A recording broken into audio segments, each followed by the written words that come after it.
Good afternoon, good afternoon, good afternoon again, everyone. Welcome to another episode of Spilling Tea. I'm your host, Tiffany Daniels. We are going back to that horrible world known as the JRC, but before we do the usual disclaimers, if you are unfamiliar with the Stop the Shots campaign or the campaign against the troubled teen industry, you're going to find all the pertinent links right there in the description box. Please, in particular, take a look at the article written by NeuroClastic, a small non-for-profit started by autistics for autistics. In it, they interviewed over 800 ABA professionals in regards to the JRC's so-called Behavior Modification Program. The Judge Rotenberg Educational Center doesn't want you to read that article so much. They threatened NeuroClastic with a defamation lawsuit if they did not remove it from the website. NeuroClastic refused, so you know the drill. Please read the article and share on all your social media. Also included is NeuroClastic's public statement in regards to the defamation lawsuit threat, as well as a link to their GoFundMe. We are crowdfunding just in case the JRC ever actually does see through with their threat. Trigger warning 1. When we discuss places like the Judge Rotenberg Educational Center or Agape Boarding School for Boys, you're going to hear vivid descriptions of and catch clips or surveillance footage of people with mental health issues and disabled people being tortured and abused. If you got young children present, please use your headphones. Trigger warning 2, this channel is marked not for kids for a reason. We use profanity on occasion and speak on dark subjects. If your child is 16 and younger and they are watching this, very obviously, parental supervision is very much advised, all right? Okay, so where we left off. The pickup court was persuaded, in part, by the holdings of various courts that individuals do not have a fundamental right to choose specific health and medical treatments for themselves, noting that it would be odd if parents had a substantive due process right to choose specific treatments for their children, treatments that reasonably have been deemed harmful by the state, but not for themselves. Interesting. That's the pickup 740 F3D at 1236. See National Association for Advancement of Psychoanalysis versus California of Psychology. I'm not going to get into that. Substantive due process rights do not extend to the choice of type of treatment or a particular health care provider. Mitchell versus Clayton. A patient does not have a constitutional right to obtain a particular type of treatment or to obtain treatment from a particular provider if the government has reasonably prohibited that type of treatment or provider. In other words, if the government, federal or otherwise, have determined that a particular treatment is harmful, then the parental right does not supersede the right of the child to not undergo something that could potentially harm them. Makes all the sense in the world, doesn't it? It essentially means if you are using your parental rights to put your kid in a treatment program that could potentially cause them harm, your rights can be literally superseded by the state or the feds so that they can intervene in such situations in regards to the health of the kid. All right. So trying to sit there and say, but this is a violation of parental rights and their right to choose treatment for their kids doesn't work if that treatment has proven severe harm to the kids.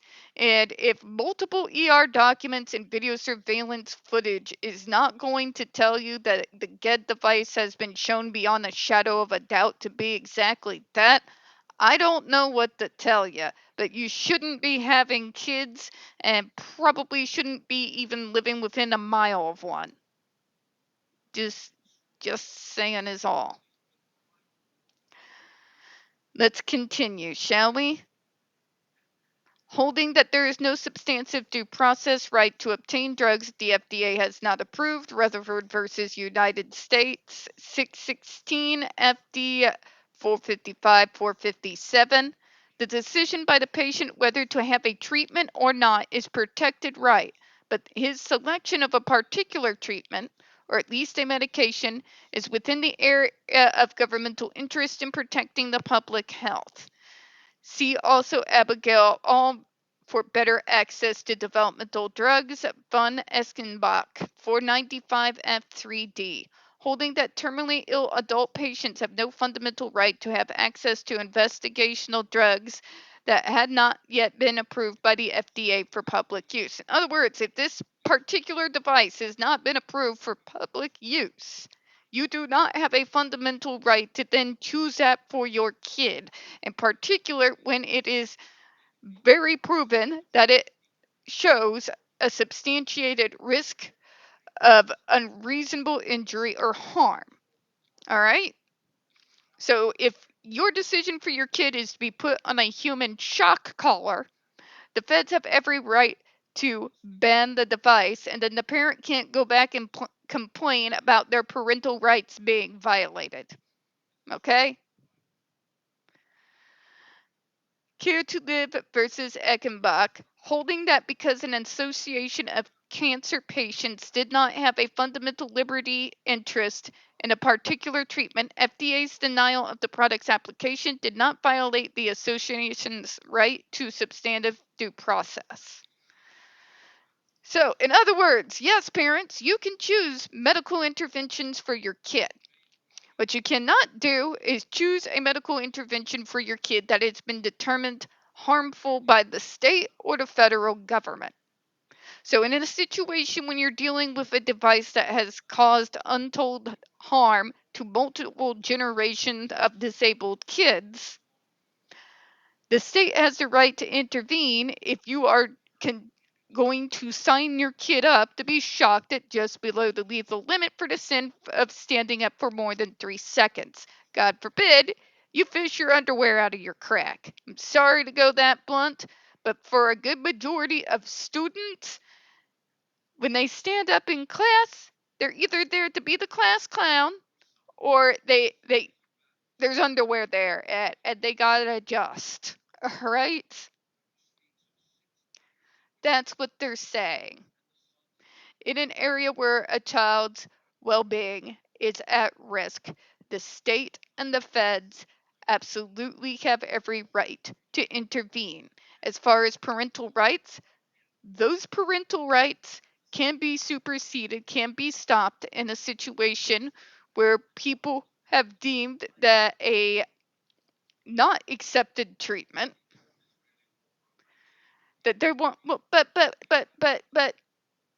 it's the only thing that works isn't an argument.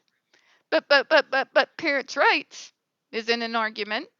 But ADA is the most idiotic, mind-boggling argument you could even try to make in the first place. I don't know what it is that you are smoking in that crack pipe, but for the love of God, put it down. It makes it pretty clear, doesn't it? They can and will intervene when the child's health is at risk. We can prove beyond a shadow of a doubt that this device puts the child's health and well being at risk, psychologically as well as physically. Okay? So you can't sit there, but my parental rights and it's my choice. When your choice is going to cause potential harm to your kid, your rights end. It's really that simple, isn't it? I hate to be blunt with you all who like to live in this pie in the sky Disney world that parents always have their kids' best interests at heart. Sometimes they do, but they've been co opted by like Christian scientists, whether it be religion, pseudoscience, or whatever insanity that's coming out this week. They can and do intervene on the behalf of the child when it looks like their health and well being is at stake. Once again, this isn't an argument. Okay? We're going to go ahead and close out on that one for today, folks. We don't get very many views on this channel, and the few we do tend to get removed from time to time. So, folks, you do know the drill. Please don't forget to hit the like button, hit subscribe, and please, folks, don't forget to utilize those comments. I appreciate your time this afternoon. And as always, folks, we here at Spilling Tea do hope you have a good one. I'll see you all tomorrow. Bye-bye, everyone.